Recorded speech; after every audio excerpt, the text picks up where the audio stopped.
And now we are live. All right. Hello, interwebs, and welcome to another episode of Paul, Owen, and Dr.Wictz Colloquium on Game Strategy by Dixit, Skeath, and Riley. This is episode 7. I'm Austin Smokowitz, one half of Dr. Wictz. This is Paul Owen of Dice Tower News. And I'm Aaron Hanswitz, the other half of Dr. Wictz.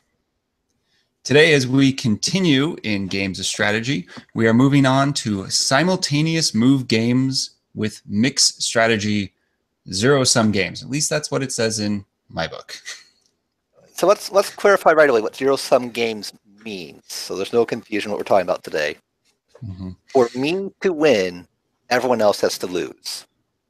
In a two-player game, let's say we're in a boxing match. For me to win, I have to knock out Paul. For Paul to win, he has to knock out me. Right. For poker, in order for me to win all the chips, you have to lose all your chips. Correct.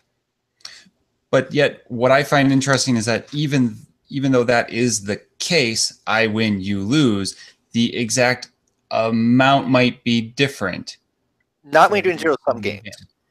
Well, doing zero-sum games, it is very clear that either you win or you lose. Once you start changing that, we are no longer doing zero-sum games, and we're talking about non-zero-sum games. Okay, so but chicken. There might be various different degrees of feelings about the results. You might still feel like we both lose if our cars crash together, but because there's different opinions of the outcomes, it's not a zero-sum game. It's I'm better off in this situation.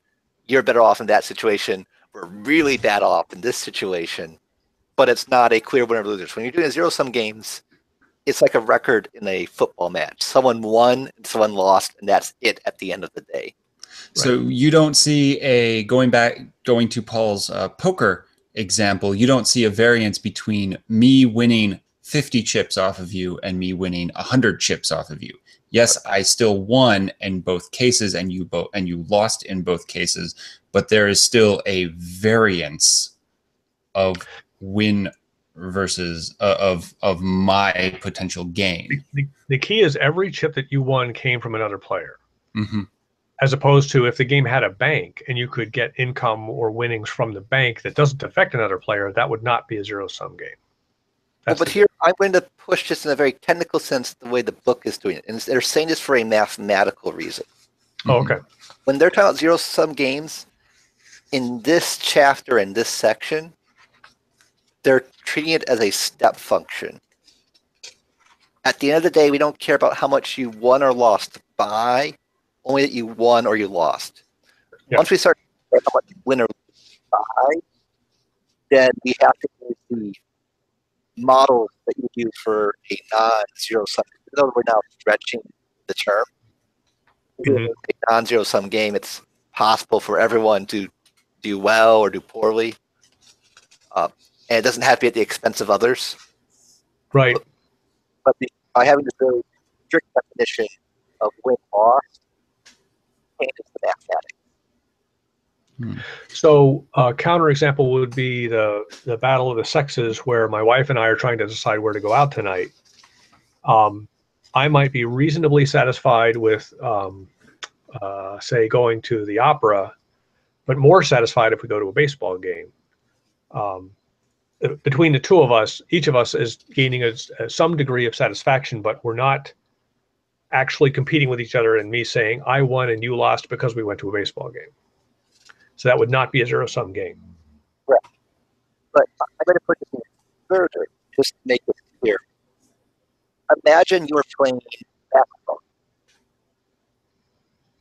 We don't care if you won by 2 points or if you won by 40 points. Right. It's true that no matter those margins where we can't see the other person, you just have to win loss. Just like we're talking about poker, we don't care. If you're doing poker for a zero-sum game, this model, we don't care how much or chips you ended with the other player. We just care you ended with more chips, not the magnitude of chips. Because once we start counting about the magnitude of chips, then we're doing the math you'd use for a non-zero-sum game. Yeah. Yeah, now that you mentioned basketball as an example, so if I defend and prevent you from scoring 2 points, it's the equivalent of me scoring 2 points. Because what matters is whether I end up with more points than you in the end.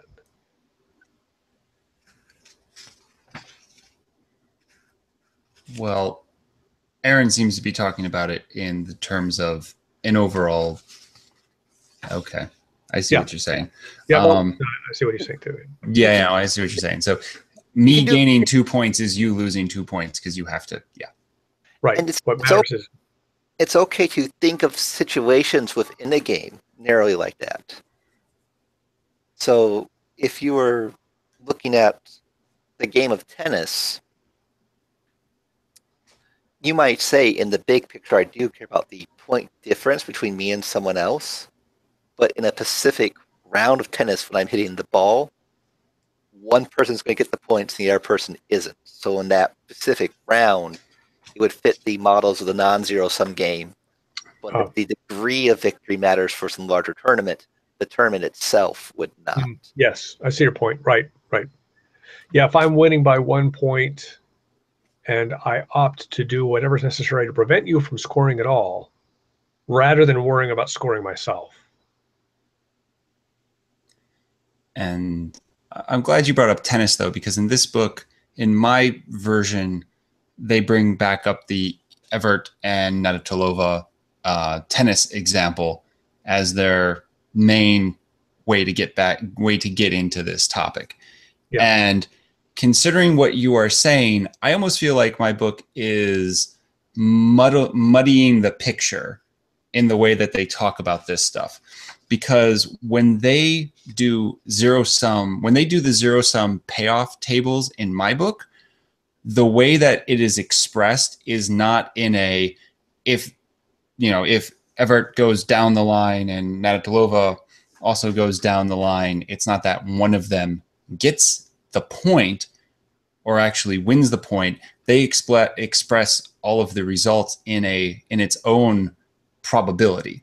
So like when they take these two options, there's only a 50% chance that this character, that Evert will actually get the point. And so on. So going from like, if Evert goes across the court and Navratilova thinks that Evert's going down the line, then Evert has a 90% chance of getting the point. Well, no, that's exactly what you need for the zero-sum game, because what we're doing here is, since the victory is either you win or you lose, the difference in your choices is now about the probability of success. Right, but that to me doesn't say that just because I go down this certain road that means that I get the point, that I actually win the zero-sum game. It means I have a better chance of winning the zero-sum game, but it doesn't necessarily mean that I win it. So by adding in those chances, it almost sounds like it negates the whole idea of I win and you lose and that is all that matters, because we're still talking about probabilities of who But wins. ultimately, the probability of Navratilova winning is the probability of Evert losing, and that's what makes it zero-sum. Yes, right. That is still correct. It's not as though there's a 90% probability of Navratilova winning and an 80% chance of Evert also winning. That would be a non-zero-sum game. Right. Yeah. What we're doing is because there's a probability of things happening, we're just using this to figure out what strategy gives us the best chance of winning. Right. Zero-sum play. All you're doing is you're figuring out the strategies. Paul, could you hear that very well, or was that muddled to you? No, you couldn't. Yeah, Aaron, you're going to have to repeat that. It sounded like you were underwater. I can't talk as loud as I did earlier. Okay. We can hear you. It just sounds like you're underwater. Is this better? Sometimes. Is it better? Can you hear me? Yes. Yeah, that's better. Yeah. In this situation, we're trying to find the strategy that maximizes our chance to win. It doesn't mean we'll win. We're just maximizing our chance to win. And we're in a game where we have to make moves, and we want to do it in a way that our opponent does not counter them. We're not trying to coordinate to do things together. We're trying to, in essence, coordinate to do things differently to our advantage. Right. Mm-hmm. Right. And that makes sense. I can more precise with the tennis one. I'm trying to do something where you do something else, and you're trying to match me. I want to hit the ball in the corner, and I want you to go somewhere else, but you want to go to the corner if I hit the ball in the corner. Mm-hmm. So our goals are in opposition to each other in play. Right. Might be easier for some people to think of it as the penalty kick from the goalie. No, I think I get it now. I see my mistake. I was equating I was having false equivalency between the probability and the potential value amount. So the poker example that I was giving, the idea between getting 80 chips or 100 chips, I was I was making false equivalency with the 80 or 90% chance of actually winning the hand, which are two very different things. Yeah. Yeah. Okay. Still. So we're talking about simultaneous move games. As we've said before, those are games in which I'm making a decision not knowing what your decision is and vice versa. And this chapter, we confine our discussion to 2x2 games, which is to say I have a decision to make between two choices. You have a decision to make between two choices. Mm-hmm. And then we reveal those choices simultaneously, and that resolves the net payoff of the game. And I will say that in my version, in my edition, it actually goes into the idea of what would happen if you added a third column. And yeah, and what's interesting though is that they say it doesn't really matter because at the end of the day, you're still going to end up looking at things 2x2.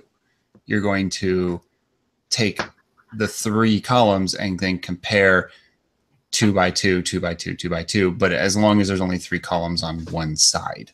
So you still end up creating a 2x2 matrix. Interesting. Out of that 3x2. Interesting. Yeah, my chapter didn't get into that analysis. And I can kind of see why, because it was kind of like a circular. Now we're going to add a third column, and now we're going to show you why that doesn't matter, and bring it back. But these are fun, especially if you are designing a board game where there's bluffing involved, because this is a situation where the players have an incentive to try to keep everyone guessing. Right. If you know exactly what I'm going to do, you can counter my play. And so the question becomes how to respond to that. In the tennis game, if you know I'm always going to hit the ball down the line, you're going to stay right there on the line. Right. And if you always want to hit the corner, you're going to always go to that corner. Mm-hmm. And that will always get if I'm the guy sending the ball over that way, the minimum chance of me winning the game based on those 2 plays. And so I have to mix up what I'm doing in a way that's going to maximize my chance of winning. And the solution is if I can find the strategy where my expected value is the same, no matter what you do, then that's the best I can do. Because if I don't do that, you as my opponent will always be better off picking one strategy over the other. Right. We can get into that a little later. I think a key aspect of this particular discussion, it doesn't apply to all 2x2 games, because some 2x2 games have a pure Nash equilibrium. So one of the key things I took away early in this chapter was this discussion of mixed strategies becomes important when you have when you don't have a pure Nash equilibrium. There was another game we had involving, I think it might have been, whether do I invest in a new telecom network or not, depending whether my opponent is going to invest on a new telecom network or not. And the answer came down to, well, if we both invest and we're both going to lose money, and we're going to make that decision simultaneously. So if I remember right, we will both simultaneously decide not to invest. That turns out to be the Nash equilibrium. But in the case of the tennis match, neither of those two options, cross-court or down the line, is a Nash equilibrium, because if I choose one and you choose the same thing, that's bad for me when I'm making the shot. If I choose the other and you choose the same thing, that's also bad for me. So you're trying to, if you're making the shot, trying to not match your opponent. If you're defending the shot, you're trying to match your opponent. Right. And that's why there's no equilibrium. And so then we come down to these, well, if the probability of winning with this shot when it's defended versus when it's not defended is different, that's when we get into the math of what should my mixed strategy be. And the position where you're trying to keep your opponent guessing what you're going to do. Say that again, Aaron. And the motivation on why you're trying to keep your opponent guessing what you're going to do. Because if they guess wrong, your probability of winning goes up. Right. But I do find that the whole indifference element to be very interesting, where even though you're trying to keep people guessing, in a way it doesn't matter. Like your mixed strategy doesn't rely on whatever it is they're going to guess, as long as you know all of the elements in the game. That was the thing that I had struggled proving to myself, was that the book runs through the math and essentially says, based on the proportion of how much you do one strategy over the other, probability-wise, depending on where you are on the spectrum, your opponent's one strategy will be more advantaged than the other. But then it asserted, and I'm not sure that it proved, that if you choose the proportion where it doesn't matter what your opponent does, cross-court or down the line, if you do this particular mix, you're going to end up with the same average net payout, that was necessarily the optimum strategy. That was the part that I wasn't convinced of. I didn't see that in the arithmetic.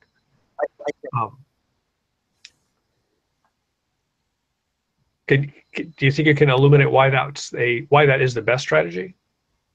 So let's put it this way. When I set those two options equal, right, it means that no matter what the other player does, I get the same payout. Right. If I change my number, the other player is going to say, well, in one choice, I have a 40% chance of winning. In the other choice, I have a 60% chance of winning. So I always will make the choice that gives me the 60% chance to win. Right. So this is the part that I struggle with, because especially if we're looking at it as probabilities, when I'm observing your behavior, I'm only observing in any given round whether you're going cross-court or down the line. It's not until we play like 100 rounds that I get some, and I assume that you've been sticking to the same mixed strategy all the way through, that I get some idea of what that mixed strategy is. I guess it's not obvious to me that your opponent will necessarily be able to observe and deduce what your strategy is and then choose the option that best counters it consistently. I mean, really, to think about mixed strategy, you're correct. You need a game where there's some sort of reputation or knowledge going into the match. Right. Actually, that's probably the bigger thing. Knowledge going into match of your capabilities in each situation. Right. Which is reasonable for a number of games because we have people who scout. Right. If you're thinking about baseball, there's a lot of scouting in baseball to the point where you could calculate someone's mixed strategy equilibrium before two people ever even play against each other. Yeah. Yeah, now that you mention it, I think, like I think about something I read about Ryan Zimmerman early in the season. He would never swing at the first pitch. And the idea, of course, was he wanted to watch what the pitcher was doing. And so once pitchers realized that, they would start to throw certain strikes on the first pitch. So, of course, then he would start what they call an ambush, where he'd take his same stance, but then he would swing at the first pitch because he had a reasonable confidence that the pitcher was going to throw a good strike at him because he had a reputation for not swinging. So that becomes an interesting, same kind of a thing. A 2x2. Do I throw it in the dirt so he's going to swing it at junk, or do I throw it for the strike? So yeah, I can see where reputation and history starts to become a factor in how you formulate your mixed strategy. And so you can't. Neither Ryan Zimmerman can be predictable on whether he intends to swing on the first pitch, nor can the pitcher be predictable on whether he's going to throw a strike on the first pitch. And one of the points the book makes is that, you know, when you're reading your opponent, when this gets to the whole equilibrium part later, if you figure out your opponent has not correctly calculated the mixed strategy equilibrium or is not following it, right, then you have a pure strategy choice. I thought that was one of the most interesting things, was that if you believe that your opponent is not doing the perfect strategy, then your perfect strategy is a pure strategy. If I think that Ryan Zimmerman is not going to swing at the first pitch disproportionately more often, then I should just always throw a first strike and take the chance that he's going to hit it sometime, because I'm more often going to get that strike. Because you can, and that is kind of interesting to me, that there's that. I look at it as kind of an instability, and not an equilibrium. That on the one hand, maybe Ryan Zimmerman's optimum strategy is swing 30% of the time, and the pitcher's optimum strategy is throw a strike 35% of the time. And that's kind of like if the other guy deviates, I'm going to get the same overall result. But if either of them deviates, then the other person's best strategy becomes a pure strategy of always throw a strike or always swing at the pitch or whatever. And so that makes, to me, it looks like an unstable equilibrium, because your response to an opponent's small change is a large change. I mean, and I think for me, this gets back into the idea that in my head, it's nowhere in the book, but in my head, I call it snapping, where essentially even if you have a best response matrix and you best response line, and you can say my probability for going one way over the other, at the end of the day, two results are made, and a result is found on that 2x2 table, and thus snapped in. No matter what your result is, it comes back to these four outcomes in the 2x2 grid. So yes, if you can figure out that your opponent is not using a mixed strategy and only doing a pure strategy, then your response is a pure strategy. But if you don't know that, or assume that they're also going to use a mixed strategy, then your best response is also a mixed strategy. Yeah, because the nice thing about the mixed strategy, when you use it, you at least know what you're going to get. Because it's irregardless of what the other player does. So have we actually defined what a mixed strategy is at this point? I don't think so.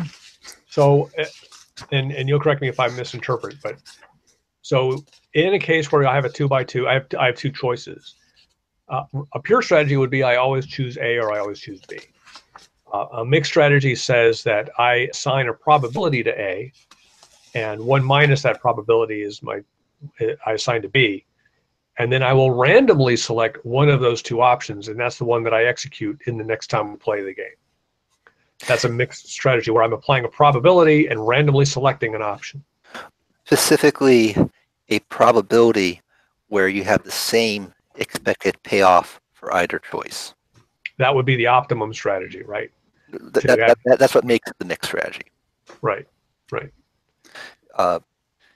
equilibrium is when both players are doing that. Yeah. But you can always implement a mixed strategy on your end, regardless of what the other player does. Right. Which is why when you bring it in, when you bring this concept into the real world outside of the theory, it becomes a lot harder to implement. Yeah, because first of all, you don't really have a strictly well-defined, measurable payoff, for lack of a better word. Like, what do you call if I'm Ryan Zimmerman and I swing and the pitcher is throwing it in the dirt? Maybe I'll pull it up out of the dirt and hit it, but do I have a 10% chance of a hit or an 8% or a 12%? I don't really know, right? No, nobody can tell me that number except maybe a statistician who's been watching me for a year. And so I don't really have that 2x2 matrix to do this kind of pure analysis on. So yeah, you're right. In terms of real world application, it becomes a little more difficult. And like Aaron said, that you come up with these mixed strategies based off of what you think your probable outcomes are going to be. Yep. And because of that, and assuming it's the same outcomes every single time, and Ryan Zimmerman will have different outcomes based on just the different pitchers that he's against, even if the pitchers are attempting to do the same thing. It's a good point based too. off of their skill, based off of their skill versus his skill, and so on. But that problem is only a big problem if those variations are large enough.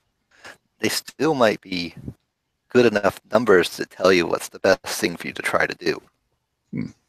If I know Ryan Zimmerman in general has trouble hitting a slider from a left-handed pitcher,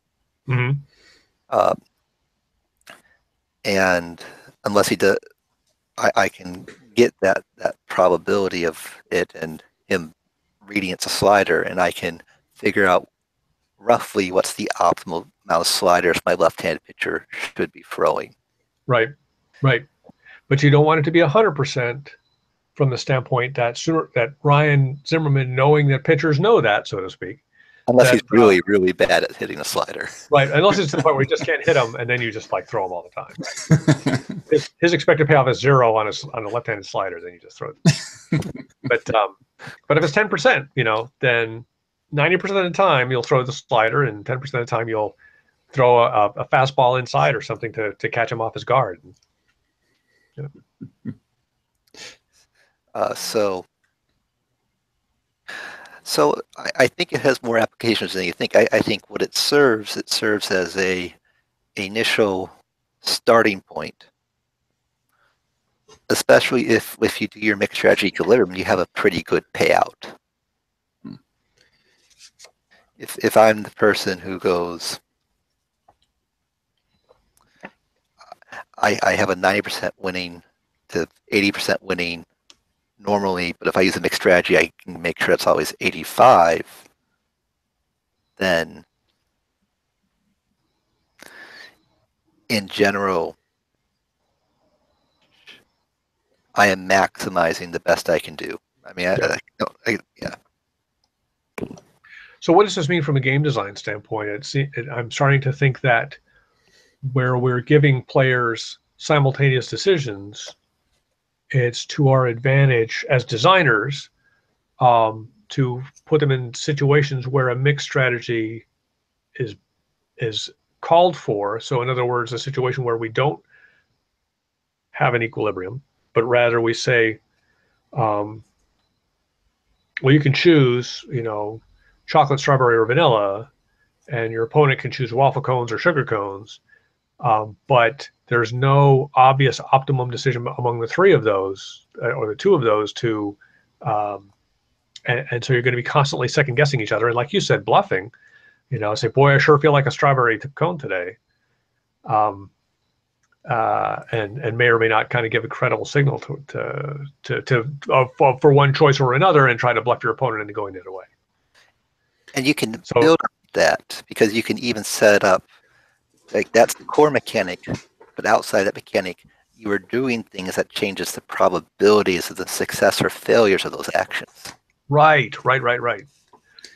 by changing something like the mix in a deck or the dice that you use or the modifiers you apply to dice or whatever.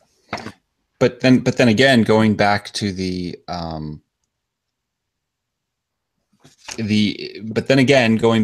indifference property, I have to wonder if that's better, because if you're going to give these players this type of game, and then they get to come up, they can find their equilibrium, their best response, regardless of what the other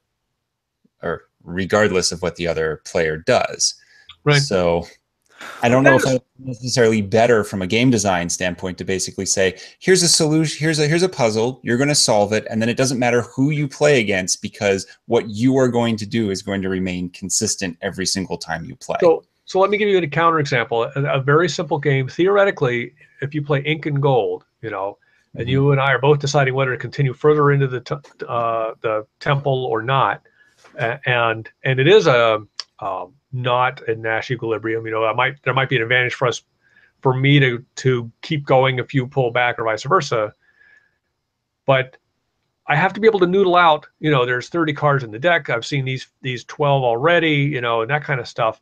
And assuming that the calculation is too difficult for the average player on the fly, you don't really know what the values are in that matrix, and you are kind of going on human intuition. And I think maybe that's what makes it fun as a game, is it becomes more about second guessing the other player than it does about figuring out what that optimum mix strategy is, and then say, well, no matter what my opponent does, I'm going to have the same result.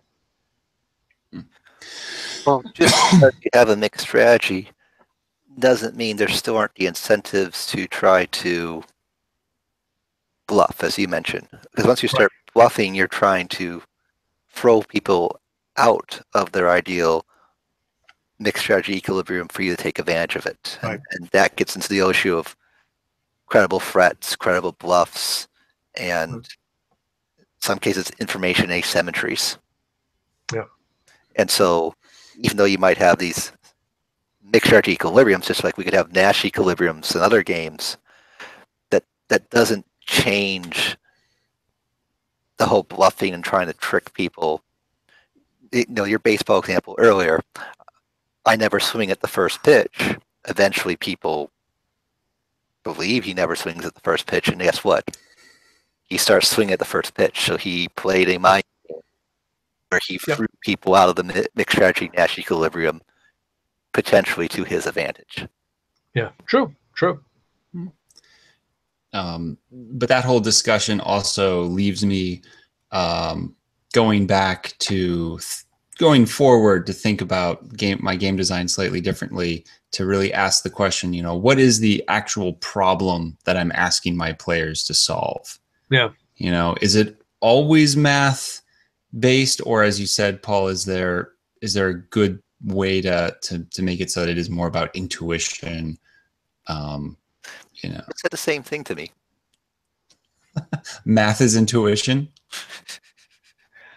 So yeah, and I do think that making the calculation non-obvious is part of that. Obfuscating the problem. If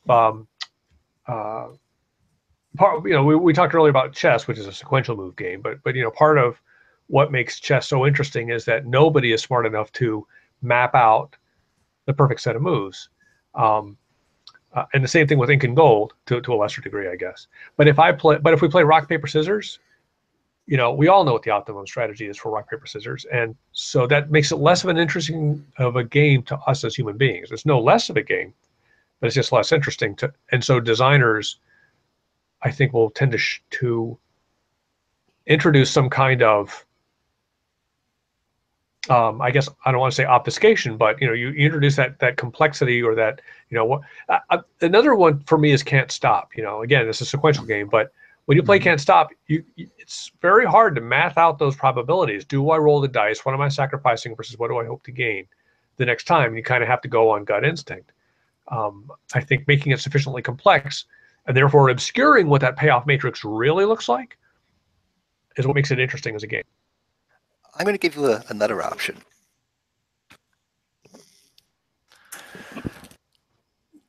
When you design your game, make sure the mixed strategy equilibrium is small enough that if someone could see an opportunity to get out of it, and that the reward is large. And if that reward is large enough, now they have the incentive to try to bluff the break out of it. So the mixed strategy equilibrium is only a 55% chance I'm going to win the game. But if I can somehow bluff you correctly and move that up to a 70% chance I'm going to win the game, now I have high incentive to try to get out of that mixed strategy Nash equilibrium to win the game. So in some ways, it can be a way to check to make sure the game isn't broken. Because if the mixed strategy Nash equilibrium is one way too far to the left or the right for a particular player, then you lose the incentive to do some of the interesting things that make a game. Yeah. I think I see what you mean. So if I'm playing Texas Hold'em and maybe the river is configured in such a way that there's a chance that I've got a straight, but I have to have a particular card. And it's a long shot, but it's a big payoff if I've got it. That's an opportunity to make for a very interesting game. Whereas if it's just a question of whether I have a pair of jacks or not, it's a little bit less interesting. And so the bluff is less interesting, and the stakes are not as high. Right, because it gets to the question of how do you actually carry out these concepts in real game design? Because in game design, right.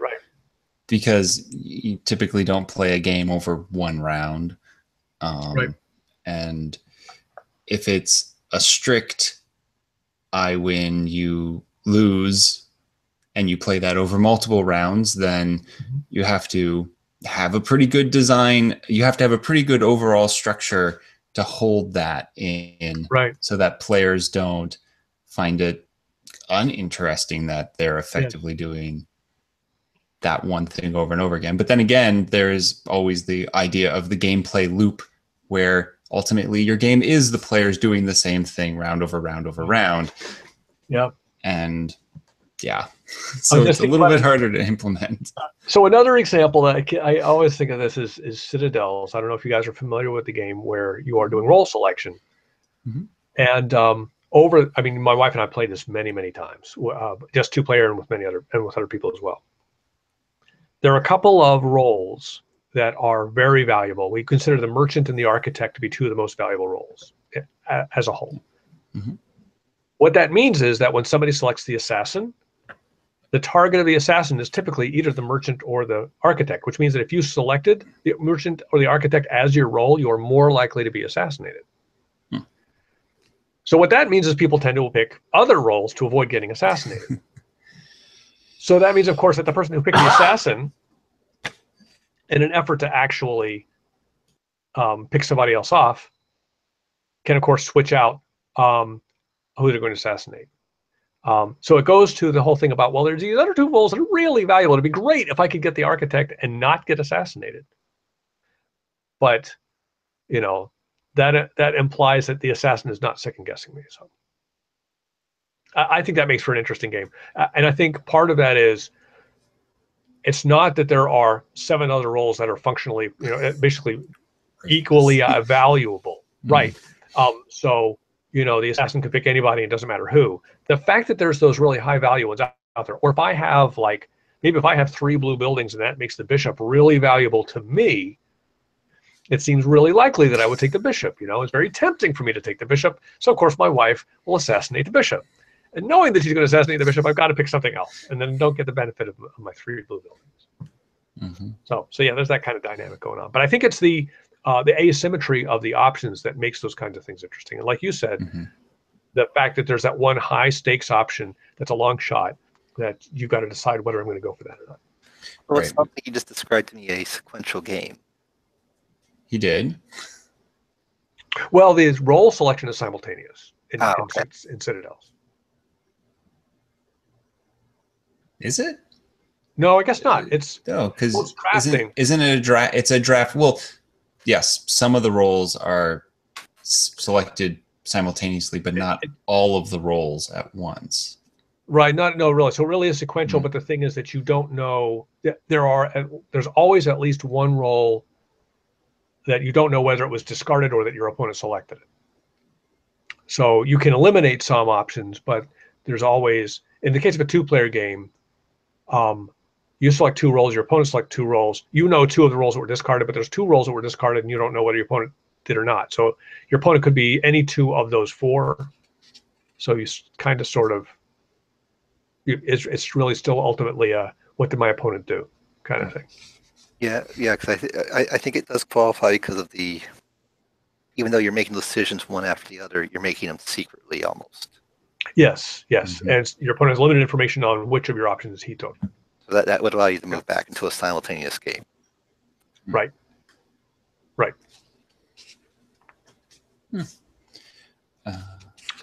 So I think the last thing that I really want to kind of get into is that in the course of doing the analysis of deciding upon your optimal mixed strategy, instead of you having a pure option of A or B as your 2 strategies, you're selecting a probability P between 0 and 1 that you're going to select A, and the 1 minus P is your selection for B. Now you essentially have a spectrum of strategies where P is some number between 0 and 1, and your opponent doesn't know what P you selected. Theoretically, you would have selected the optimum one. That would be the kind of the solution to the game that we talked about. But really, that's the interesting thing to me is now you've got a continuous strategy game, not a discrete strategy game, and now you can solve it in terms of you will have a Nash equilibrium where those 2 what do you call them, best response curves cross relative to the range of possible values from 0 to 1, and what your opponent's probability was between 0 and 1, what your best response is to each of those probabilities. That makes a curve. Where my curve crosses his curve, that's where the optimum is. And so now you've taken a discrete game with no equilibrium and created a continuous game with an equilibrium. And that was the most interesting thing I thought out of this whole analysis. I thought that was pretty cool. Enjoy it. Yeah. Because once you go to qualifying it as a non-zero-sum game, you can have more than one equilibrium in a continuous game. Interesting. Means we're going to start seeing circles on graphs? No, you'll just see lines that cross each other more than once. Okay. All right. Interesting. Right. Which kind of gets me to one of the other points that I had here is that at a certain point in this, they start breaking out the math. They start breaking out math, and it's a lot of reduction that they have going on, solving for P, very algebraic material. But as I'm reading it, I'm looking at their reduction, and I'm going, I kind of follow this. I kind of don't follow this. I'm getting really nervous that from here on out, the more math, because it's going to get more mathy, and I know that. Yep. But I'm starting to get nervous that as it goes on, I'm just going to be like, okay, I'm going to trust your lines of reduction here. I got to admit, I had to break out my graduate level probability theory text to confirm some of this stuff in my own mind. So, yeah, it's not that the math is graduate level math. It's just the probability theory. You really have to get your hands around it to make sure you understand where it's going. But and it's not. And for me, it was not so much following the math, but it was trying to suss out the reasoning behind it. It's like, so why are we solving for the second Q and not the first Q? And it's like, okay, I mean, I get that, but why did we get here? And what, did you just pick that, or is that the best? So this is going to be very interesting going forward, and I hope I can keep up without having to have a separate sheet of paper to start doing the workbook stuff on my own. You're going to need a second sheet of paper, start doing the workbook stuff, but I will do my best to try to give you the big picture, and Paul will do the same. Of course. That's why when we started, I really put a strong emphasis on why you are making those two choices have the same payoff. Because if there's a different number, if I win 60% chance picking one choice and 4% chance picking the other choice,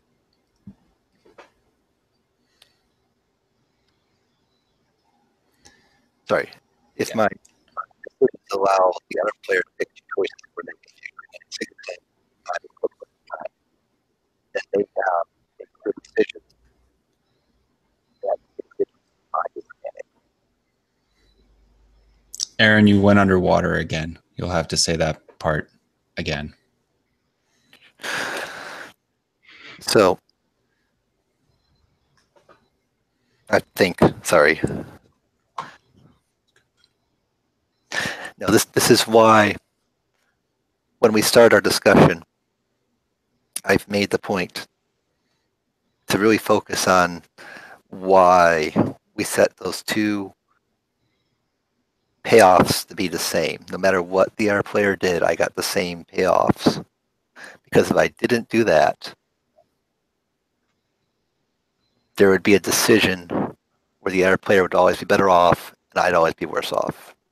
And so when I can draw those clear pictures, I'm going to do that so you can understand why we care about this, even though that's a very math-driven answer. Or as our good friend Bruce would say from the Party Game Cats, the math lawnmower has started. It's going and it's going to mow you over. Right, which is why it's actually somewhat encouraging that you can build these things so that even when you know the equilibrium and even when both players have locked in their choices, there's still like if you can still express that with a little bit of randomness still built in, like even if we both do these things, I still only have a 90% chance of winning, it can still make things interesting. Because even when I get you, I might not. I might still lose.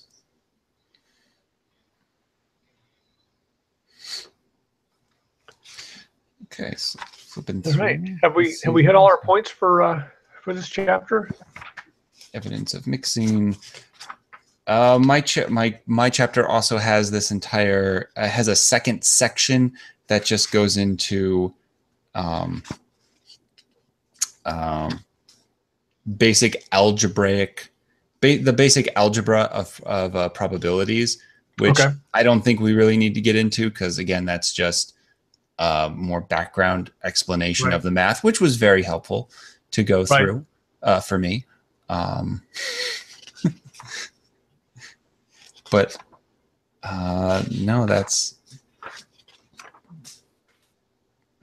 basically about it here. Though they do get into this section, this idea of how to show risk aversion versus risk loving. If you are risk averse versus more prone to wanting to take chances in your best in your equilibriums. Interesting. Okay. Yeah, and what they do is that you basically say, okay, well then, if you're risk averse, you're going to cube it. Is it not cube? You're going to fraction it. Right, that's the one where you put the little thing over it. It's got the little bar over. Oh, put a radical over it. Just root it, square root it. Square root it, right? So if you're risk averse, you're going to square root your payoffs, and if you are if you want to add more risk, you are going to square it or further. And what that does is that actually takes your straight lines and starts to bend them one way or another. So your beginning and end point is still the same, but based off your risk tolerance in between, you're shifting where your where your equilibrium will end up. Right. So this discussion's at the end of my chapter. So why don't we save our risk-averse discussion Sure. for our next time? Sure. Uh, I mean, in my book, that's about as deep as it went. It didn't actually get into practice. It just went into the general overarching theory of that's what that looks like. I'm betting if it's at the end of my chapter, Yeah. Paul's next chapter, and that way we both can Right. Okay. build your thoughts on it. Okay. So that leads me to my question, which is next time, are we going to continue this discussion with non-zero-sum games, or are we going to move on past this topic? I have my whole chapter 8 is non-zero-sum games. Okay. And then what is your chapter 9? My chapter 9, go back to my table of contents. My chapter 9 begins part 3, some broad classes of games and strategies. Uncertainty and information is my chapter 9. That's my chapter 9 as well, but my non-zero-sum games are still part of chapter 7. Chapter 8 is simultaneous moves with mixed strategies 2, general theory. And I think that's where we get into 3 strategies and that kind of thing. Okay, well then I have a second part to my chapter 8, which is simultaneous move games with it's non-zero-sum games, and 3, general discussion, which is what I'm guessing which was expanded to be your chapter 9. Sounds that way. Okay. No, my chapter 8. I think, yeah, it's right, like 7 and 8 kind of break differently between you and me, but Yeah. 9, yes, 9 is uncertainty and information for me. Okay. And for me, probably my section 5 and on in chapter 5 is covering that. Okay. Okay. And then my part 3 starts off with prisoner's dilemma. Oh, interesting. Okay. So See, what do you guys want to do next then? Yeah. So I think. I'm just looking ahead at stuff. So then, Paul, are you going to read all the way to the end of your chapter 8? No, probably not. I'll probably Okay. just, whatever we decide to talk about, that's probably where I'll focus my reading, and then maybe later I'll go back. Okay, because I know, Aaron, you have a lot to say about non-zero-sum games because you've been living in there since chapter 5. Well, I actually had one really nice thing about non-zero-sum games, but beyond that, I mean, you calculate the numbers the same way you do for you don't calculate. You calculate the best response functions now. You can't just do the probability thing by itself. Right. That's like evolved equilibrium. And that can lead to a variety of strategies. But the story I liked from it is that a long time ago, Paul did this example of trying to pass the buck on to somebody.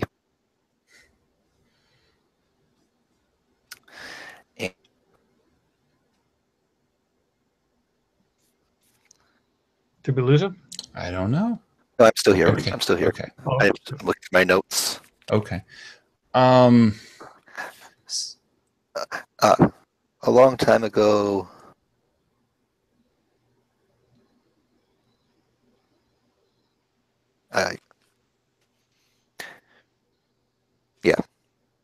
Yeah. You have this. That's more like a sequential prisoner's dilemma game. Okay, might have to be an example. I think we're gonna have more interesting discussions if we start moving on to part 3. True. Okay. So then I guess for next episode we'll still continue, and I guess we'll go at the pace of the slowest book, which is the most recent edition. Are you sure? Paul's edition. Uncertainty and Information is my chapter 12. And Prisoner's Dilemma is my chapter 8. Oh, on. Yeah, that's a good question. Where is my... Oh, my Prisoner's Dilemma is chapter 11, so... So Okay, so when we get to part 3, we'll be able to get on this, at least on the same page as to what discussion we're talking about. But I think we should. It sounds like we'll be doing 2 short episodes. We'll be doing our next episode will be on non-zero-sum games. Okay. And then the one after that will be general discussion, and then we'll move on to part 3. Sounds good. What's general discussion? Or Paul, is Paul's chapter 8? General theory, best response analysis, mixing when one player has 3 or more pure strategies, mixing when both players have 3 strategies, more counterintuitive properties of mixed strategies, and mixing among any number of strategies in general theory. So I can. Oh, I see what's going on. Yeah. Things that my book just kind of glossed over in chapter 7. Well, remember when we did our section on combining sequential games and simultaneous games? Mm-hmm. Yep. Paul's book, by having the extra chapter, he's starting to cover some of the stuff that my book did in that section already. We had already learned mixed strategy and Nash equilibrium in my book, so we could go on to those conversations. Oh, interesting. Okay. But yours couldn't because you guys hadn't done mixed strategy and Nash equilibriums. Mm. Okay. So I think I know what we're doing. Okay. So 2 short episodes, kind of wrapping up and recapping, and then we'll get on to part 3. Sounds great. Yeah, part 3 is going to be a lot of fun. Yes. So we're going to have fun figuring out Austin, how do people find you on the internet? Yes, so you can follow Dr. Wictz on Twitter at DRWI. You can find Dr. Wictz on the internet at dr.wictz.com. Or you can find Dr. Wictz on Twitter at @DRWICTZ.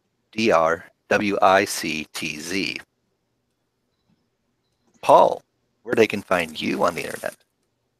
Most people find me on the Dice Tower News podcast. That's dicetowernews.libsyn.com, LIBSYN, or also dicetowernews.com/podcast. Every Monday, Dice Tower News. And then on Twitter at Paul Owen Games.